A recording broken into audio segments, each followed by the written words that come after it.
And welcome to Umkosi noMagajeni. I am uMagajeni.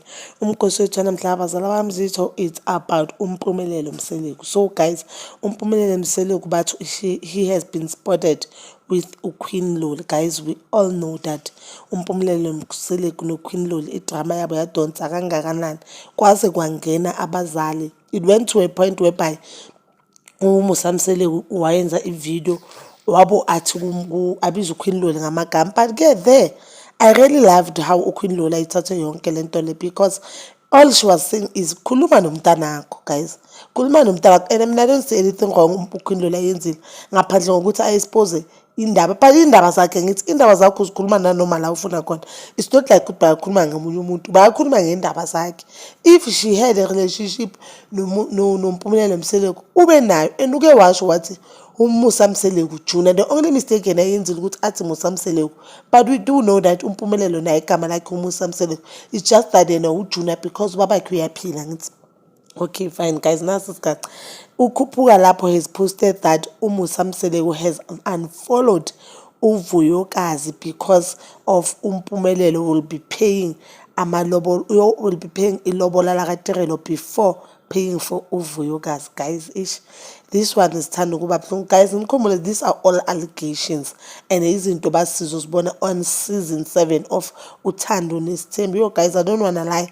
Yabona yamalobola, it breaks my heart because Vuyokazi, guys, baningi abantu bebamtshela on social media, and there were people who were saying, hayi hlala Uthando. Vuyokazi, guys, is young. You can't give birth to baby number 2 umuntu ongakulobolanga, guys. And umuntu akakwazi ukuthi aloku athi add ama-girlfriend athi isithembu. While isithembu somjolo, guys. No, let's just be fair and sikhulume iqiniso. Isithembu somjolo. If these allegations they are true, cabanga uVuyokazi kuba bayambheka kanjani. And ayikho lento leyo ukuthi umuntu kulobola just because uthola umntana umfana kucala. uVuyokazi kumele abone uNdlunkulu because umama kaMhlophekazi, and uMhlophekazi i-first born kaMpumelelo. Maka-ke the allegations they are saying uzobhadala amalobolo uyobhadalela uyokhokhela uTerelo ilobolo kucala. Do I believe the allegations? No, because I don't think umayeni uzoyivuma leyo. I don't believe ukuthi umayeni uzoyivuma into ukuthi kuyokhokhela uTerelo kucala, not because unenkinga noTerelo, but ngiyamazi umayeni une-fairness and mayeni yalimela iqiniso. No, unless-ke uMpumelelo uzoyenza ngenkani yakhe. But if umayeni bakangekho emhlabeni caningiso, or if umayeni bengasilo mama awuye, bengizowabhelieve ama-allegations. Guys, we saw on izingane ezithembu ukuthi uMpumelelo hayi ukuthi uyamsaba kuphela uTerelo, uyamthanda because everything Terelo athi ayenza uyayenza.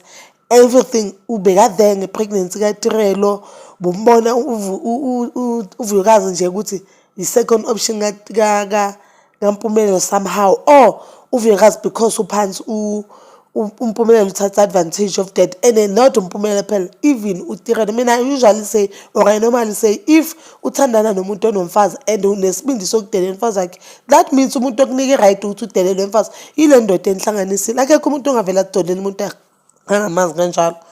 So uTerelo izinto bekazenza, it shows ukuthi no, uwazi likhulu ngoTerelo, uwazi likhulu ngoVuyokazi, or uMpumelelo uyomnika amandla ukuthi adelele ngalendlela adelela ngayo.